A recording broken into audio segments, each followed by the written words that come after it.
it took for me to forgive the person who gave me life, for me to really, really understand, put my pride aside, nurture my ego to dispel the anxiety and fear that I felt.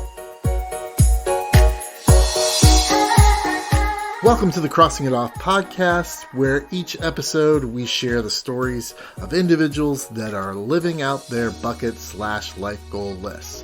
I am your host, Roger Williams, and through hearing our guests' adventures, my goal is that you will find encouragement and empowerment to add and cross items off of your list.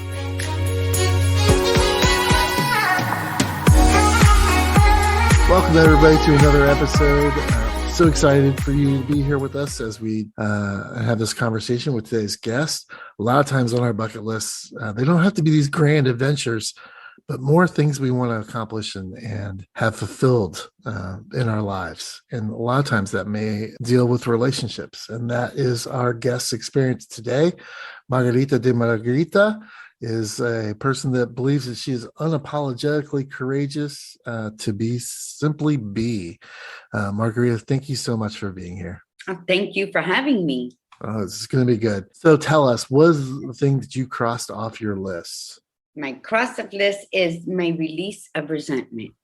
Okay. So when we start talking about resentment, how far back does that go for you? Where does this resentment start building up, and to whom was it directed? As far back, clearly, our memory is 6 years old. Wow. And it was a childhood resentment towards my mother. Okay. That continued into my adult life, into child mentality. You talk about releasing it. That was what was on your list. What did that resentment look like for you as a child, and how did you carry that? And what were some of the things that you did to carry that, either intentionally or unintentionally, into adulthood? It started out with the belief that my mother didn't love me, that she placed the love for her husband before the love of her children. And as the time went on, I just resented her. I viewed her as being weak and pathetic, and a woman who should have never had children, because we grew up not knowing what it was to have a warm embrace, to have words of encouragement spoken to us. She loved Elvis Presley. So my sisters and I, the joke in the house was, growing up, was that our name was Bitch and our father was Elvis, because that's how she would call us out. It's stuck. It seems like you talk about that it stuck with you through adulthood. How did that resentment shape you as you went from this child that wasn't getting what they needed to an adult and having your own relationships, your own family, those kind of things? Well, my mother was very, from my perspective, from childhood, she was very needy of a man's attention. She never did anything on her own. Never went out with us. We didn't know what it was to go to a movie theater. None of that. Everything was, her time was to be dedicated to her husband, which meant when he was at work, she would cook. When we got home from school hungry, we were not allowed to eat until he got home from work, because he had to be the first one served out of the pots. So as I got older, me viewing her that way, I just left such a bitterness to me that I became an alpha. I became everything she wasn't. In my relationships, I was always in control. When my children came along, my children were my priority, and then they ate. They were hungry. They ate. I did everything opposite of her. And it wasn't until my late husband, which was my third husband, that I found out what I had become, because he told me one day, "Do you think I can be the man of the house today?" So watching her drove me to the opposite side of the spectrum. And my daughter was 10 years old the first time I was able to hug her. My son was 6. I would tell them, "I love you. I just don't like to be touched." So her lack of warmth when I needed it, you see, at 6 years old, my mother moved in with another man. So it was my older sister, my younger sister. and he hit me. And I told my dad. And my dad beat him to a bloody pulp. While my dad was in jail for 90 days, he started molesting me. And at that age, I realized that if I were to tell my dad now that he was molesting me, my dad would kill him and my dad would go to jail forever. So I sacrificed myself so that my father would never be put in that position. And as a child like that, a mother of 3 daughters, she should have been more attentive. And that carried on until I was 14, that I had finally the will to like actually fist fight him off of me. When she found out the truth, because I shared it when I was babysitting with the babysitter, because I wanted to kill him at this point. And only because I didn't want my little sister to be a victim of it. When she found out, I had just turned 15, and she said, "Is it true?" And I told her, yes. And he would tell me, if you tell your mother, she's not going to believe you. No, she's going to believe me, because that was all she saw was her man. And her first response to me at 15, after finally being able to breathe enough to tell her what was happening, is still very painful. Sure. She said, "It's your fault, bitch, for wearing tight jeans." And I was like, when I was 6. And so like maybe 6 months later, I became sexually active. And when she found out at 16, she made me marry the boyfriend I didn't even love, but it was to get me away from her husband. So I got married at 16 in February of 85, and I gave birth to my daughter in May of 86. I wasn't even pregnant when she forced me to get married. And my father couldn't understand why I was doing that. And I didn't tell him, because then he would kill both of them at this point. And I come from a very vibrant family. My mom was Italian, born in Italy, and my father was born in Puerto Rico. So I have 2 fiery bloodlines running through me. And so then they broke up. And so that happened, and it had to be accepted, right? But I kept realizing that I was still worthy. I would look at her and not understand how I came from her.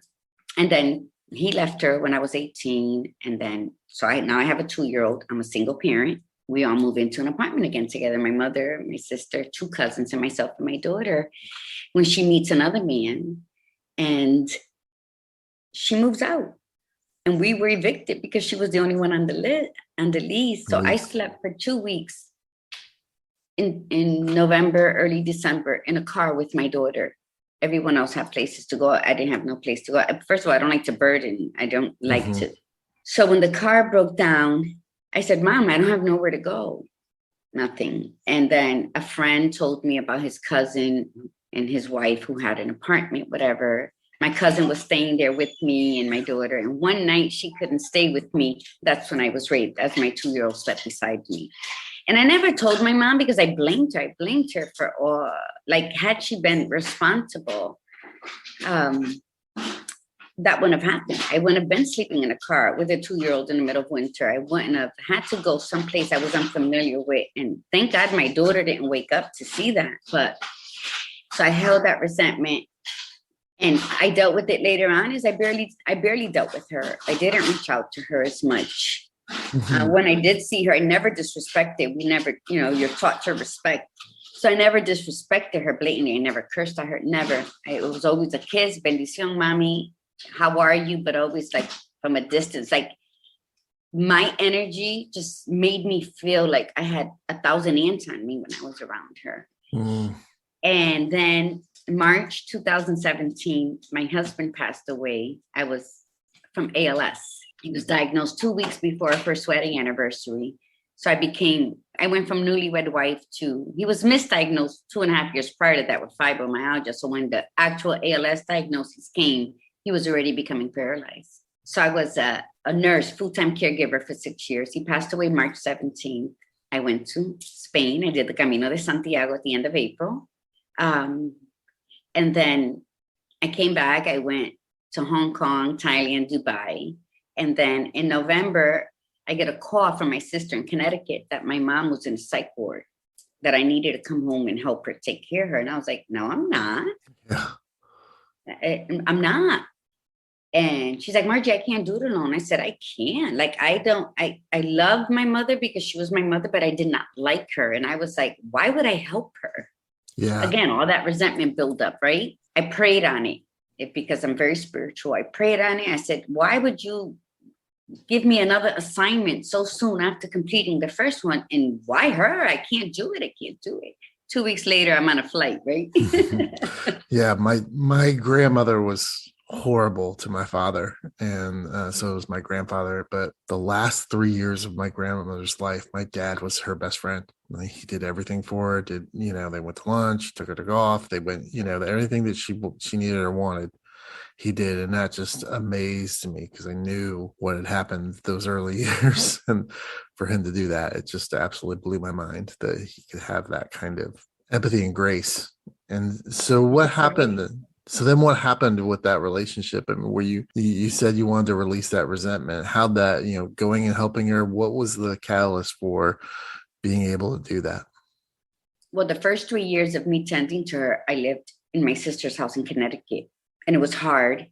And I felt like she was just being manipulative and needy. And then in March 3rd, 2020, I moved her here to Florida with me. And I was like, am I crazy? I'm going to be the only one taking care of her. But I needed to, because I don't know, it was just something I felt, because I'm very spiritual. And then a week later, the quarantine and all of that happened. So the first couple months in my house was kind of difficult because she was disoriented and because of her dementia, but she wasn't fully with the dementia, but disorientation, telling me she wanted to go home. And then she ended up in a rehab because she wasn't walking. And I said, it's because she was unresponsive. She was toxic medication given to her in Connecticut. So anyway, she was there for 3 weeks. I almost got arrested because I wanted to, the treatment they gave her at this rehab center. So I brought her home, and I don't know, that moment of seeing someone mistreat my mother, it like flipped the switch, because I always speak about forgiveness, and it flipped the switch. And to see the bruises on her from her falling and them never notifying me, and just the awful neglect they gave her. So I brought her home and I started talking to her, just because she never explained anything to us. And the forgiveness came through conversation, through compassion. Like I was looking at her through that 6-year-old's eyes. I'm excited to announce the release of my new book, Live Out Your List, Finding Joy Through a Bucket List Lifestyle. The book covers the 3 stages of the lifestyle, including bucket list mindset, bucket list creation, and bucket list management. It provides tips and strategies to enhance wherever you are in your bucket list journey. To learn more about the book and to receive 10% off when you purchase the ebook, visit crossingitoffpodcast.com/book. Purchase the book today and start to live out your list. Now back to the show. I learned so much about her past that I realized my mom was molested and raped from her stepfather and actually had a kid from it. And they made her seem like she was a whore. And I don't think she had the strength or the support, because as soon as she got with my father, who's a dark-skinned Puerto Rican, she's blonde, light eyes, see-through skin, they disowned her. So I learned all of this from her. And I asked her, it was the last 6 months of her life. And I said, Mom, I'm so sorry for holding on to a resentment formed in a child's mentality that I never revisited in my adult life.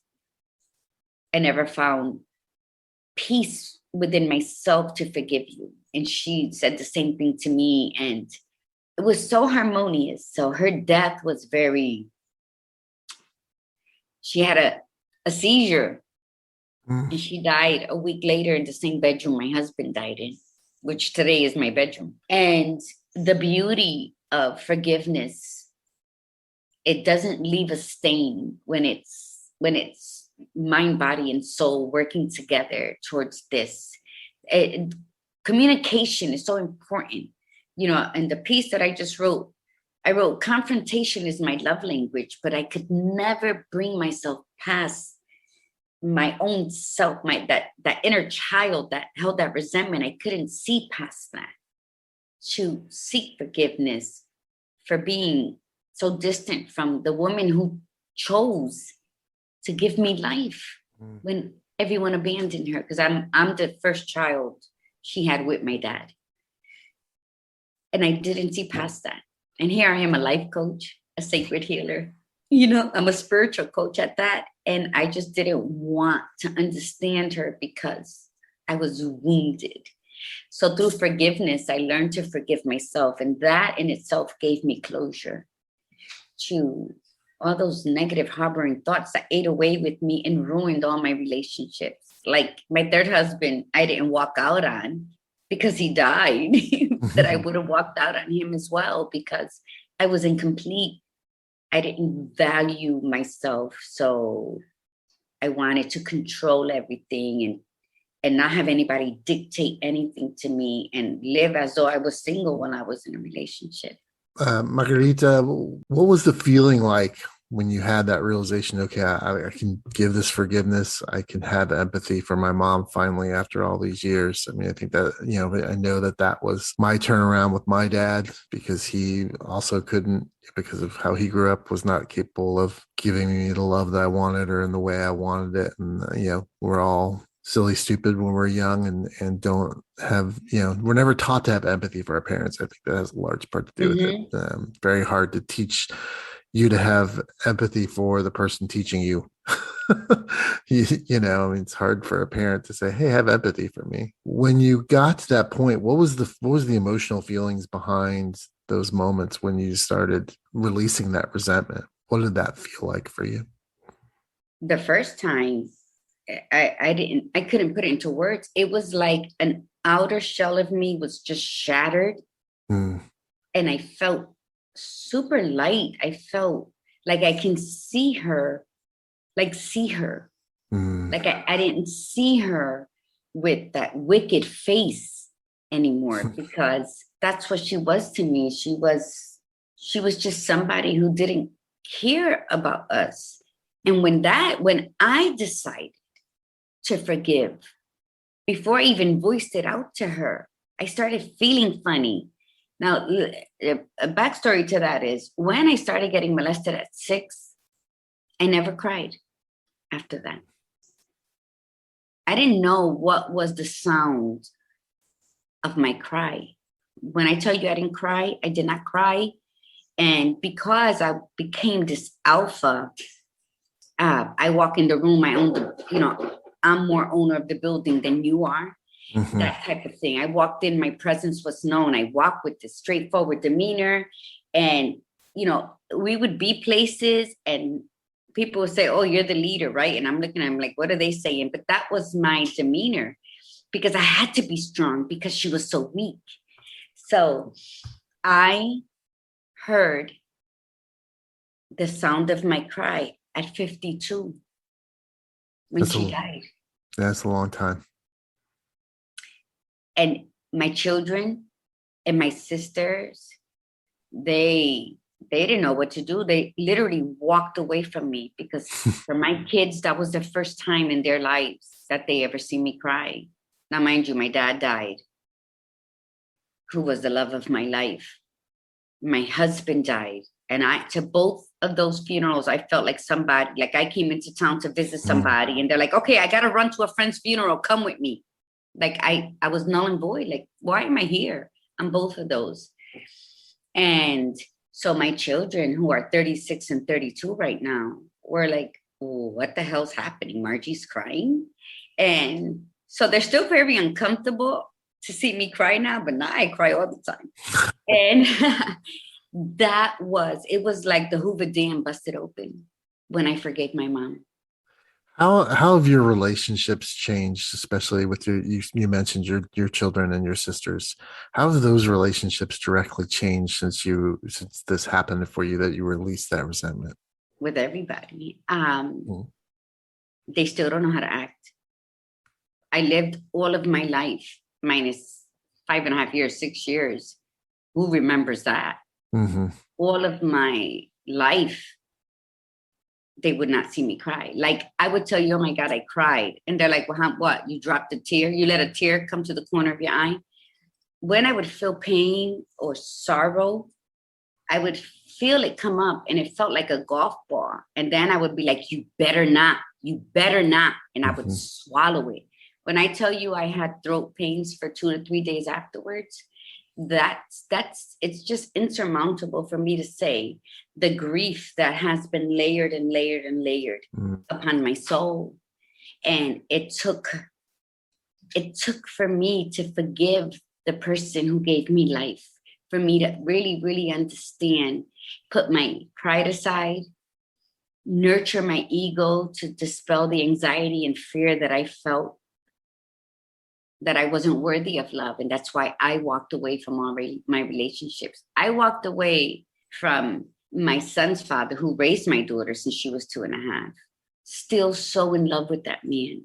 But because I was done, I didn't want, he was very stubborn. He's a Brooklyn born, stubborn Puerto Rican.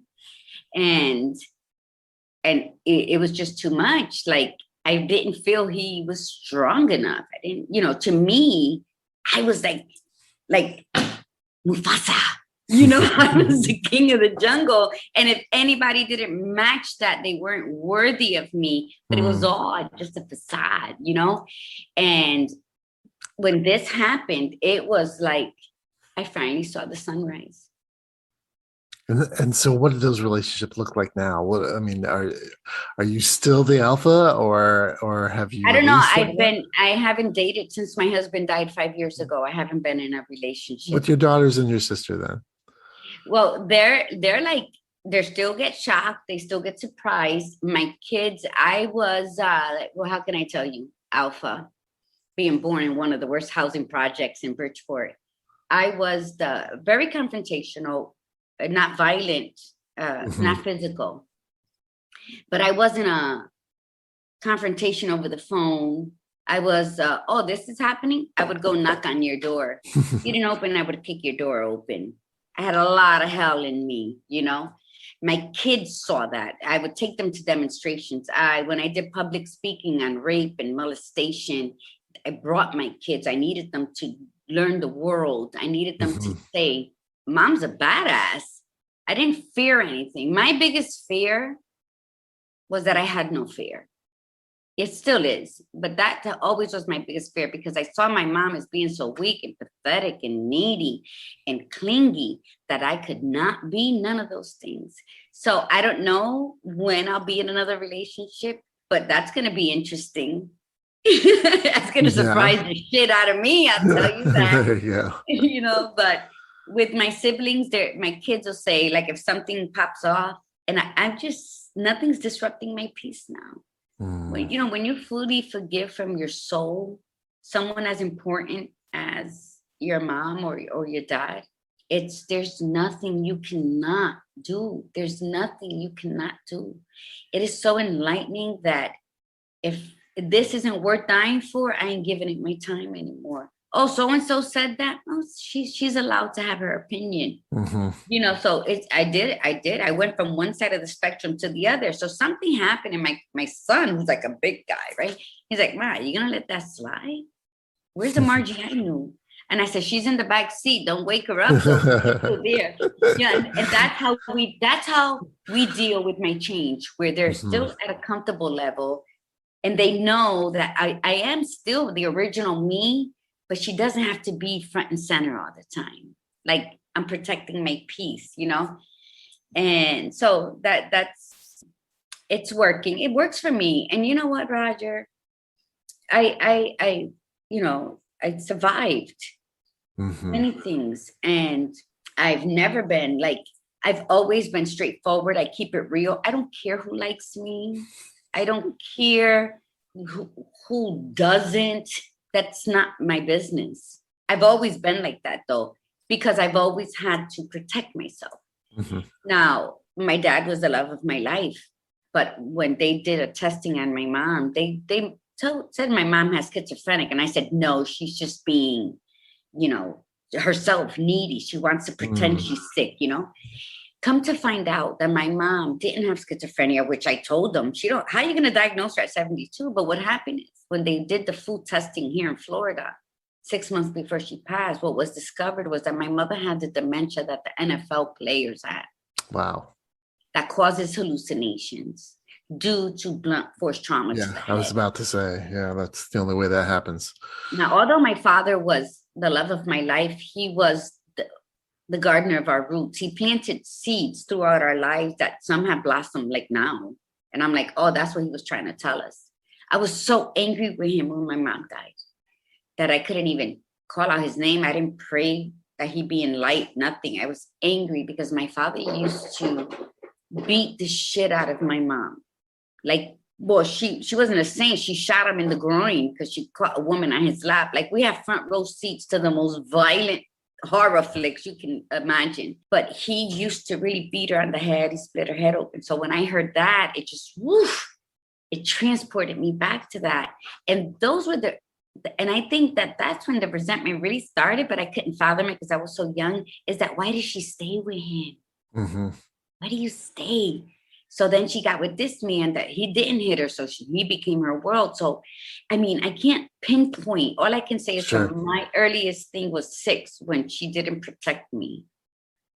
So instead of being mad at her when I found out she was also molested by her mother's husband, I understood her. It was like an understanding, because, after she passed away, I'm sitting with my sisters and I said, we had the best teacher in our lives and we never brought her an apple.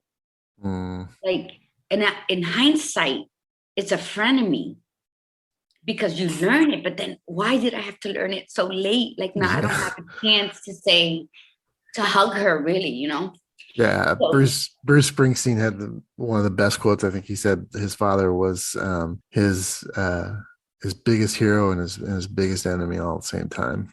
And I think that happens a lot with parents and their children. Growing up, both our parents were alcoholics. Our early childhood memories of my mom and dad being together, they were alcoholics. And then, that was like early 70s LSD. He was always like spaced out. And then throughout his life until he died, today marks 15 years that my papi died. He was a weekday alcoholic and a weekend crackhead. So I would get people come to my job and say, we're looking for Mikey's daughter. And I'm like, Mikey who? And they would describe him in Spanish. I worked at the phone company where they pay the bill. And I was like, that's my father. And they're like, no, Mikey. Because my father was dark skinned. He was Indian with jet black hair. And I'm like, I'm his daughter. What's going on? So I had to go and pay his debt so they wouldn't hurt him. And, that was also something that was terrible in my relationship. But that was my dad. So it wasn't until I heard the doctors tell me that I got angry with him. I always blame my mom for staying. Like, you can't control what other people do. You can control what you do afterwards. So, but she taught us how to build strength from broken pieces. She taught us how to laugh at life's chaotic seasons as we figured out how to jump off the wave. She taught us how to stand alone and think for ourselves. She taught us the most important lesson of all in her final hours. She taught us forgiveness. She taught us that courage lives within and that only we can activate it into action. Yeah, people listening to this podcast can't see the smile on your face while you're saying those words. And so I want them to know that I can see that comes from the heart. Margarita, if somebody was in a similar position and said, I want to get rid of this resentment, you've talked about the benefits in your life of doing that, but what is like one thing on the how to do it? Right? If somebody wanted to do this, make this happen for themselves as well, how would you suggest? What's the one thing that you would suggest if you're really serious about doing this, getting rid of this resentment in your life, you need to do X? 2 things. You got to forgive yourselves for holding on to the sour moments. See, we tend to remember the bad memories, but there was good ones in there, but we forgot. Sure. So you need to forgive yourselves for holding on to that. Because before we can forgive anything outside of us, we got to forgive ourselves for even just entertaining those memories. And second, you must forgive all the bullshit travesties that were done to you because they were done to you. It happened and it should not define your character, who you are, because you didn't ask for it. But I think On the road to forgiveness and to release resentments, we have to ask ourselves, what role did I play in this? And my role was that I never revisited that childhood resentment. I never gave my mother the opportunity to meet her adult daughter. That's powerful words. Thanks for sharing them with us. Margarita, what is the next thing that you want to cross off your list? What's something else that you have? Doesn't have to necessarily be this heavy. It could be something light. It could be whatever you want. To cross off my next list, the last thing I want to cross off my list is to fully be present in my now. After mom died, I sat with the seasonal sadness for a minute, questioning my caregiving techniques. And did I yell at her too much when I thought she was being manipulative? And so that seasonal sadness, I'm here thinking that it was depression and that it was some kind of guilt, but it was an innate sorrow, but it was more of a sorrow for me for holding on to what? When I practice and when I teach my life coaching, there's 5 things I tell people to do, and I wasn't doing it, which was to acknowledge what happened, right? Acknowledge it. Write it down if you have to. Accept that it was painful, that it was troublesome, that it put you in a whole different bucket. Allow yourself to feel it one more time. Feel it in your now, because now you're not the person you were when it actually happened. Allow yourself to feel it and then release it. Just if you have to say it out loud, if you have to really do that scream, that horrible scream that like just wakes everything up in you, and then celebrate the courage you had to acknowledge it, to accept it, to allow yourself to feel the pain, because as Rumi says, the cure for the pain is in the pain. And a lot of us want to avoid pain. And pain reminds us that we are alive to make changes, to cross off the things on your list. So my thing to cross off, my last thing would be to embrace that seasonal sadness, because it taught me so much of who I am, and it taught me of my inner strengths and how to see those triggers coming, acknowledge that they're there, say, I see you, you can no longer stay, and bid it adieu. Awesome. Thanks for all those words. I appreciate you being here. I appreciate your candor. We'll have to put the E explicit on this episode, which I do not care about. No, don't worry about it. She covered her mouth. No way. I love the fact that you came as you, and that's super important. Margarita, where can people find you to get engaged with some of the stuff that you're doing? Yeah, share with us that stuff. I have a website. I'm reorganizing it now, but it's Margarita.com. I'm on Instagram under the same thing, Margarita de Margarita, and Facebook, Margarita, and my legal name, Margarita Chapman. And I talk all about these things on other forums. Right now, I launched my coffee business. It's called Naturally Orgasmic Cafe Company. I roast my own coffee. I roast it in the most serene area. I don't have no electronics near it. I play jazz. I burn sage. I dance. I have this very vibrant aura, because that's the recipe of love that goes into roasting these beans. And that's what makes my coffee different. I started making the coffee while my mother was alive. When she napped, I found something to do.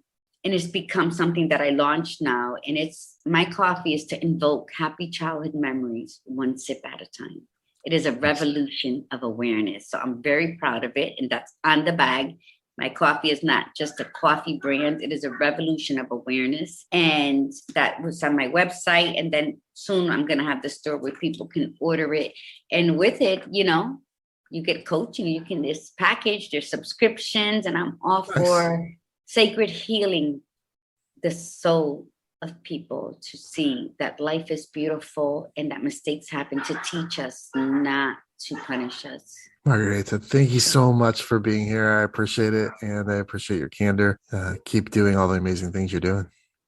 No, thank you. I'm so proud to be on your show. So proud. I listen to your podcast. You're amazing, and you keep doing what you're doing, because people need you. The world needs you. Especially in certain times. We definitely need each other, that's for sure. Thank you so much for being here. You're welcome. As a reminder to our listeners, in this episode's show notes, you will find links to learn more about this week's guest and information on how you can cross this item off of your list. You can follow my adventures of crossing items off my bucket list on Instagram and Facebook, and as always, new episodes of this podcast are available to stream every Friday morning. We will meet you here next week, and until then, keep living out your list.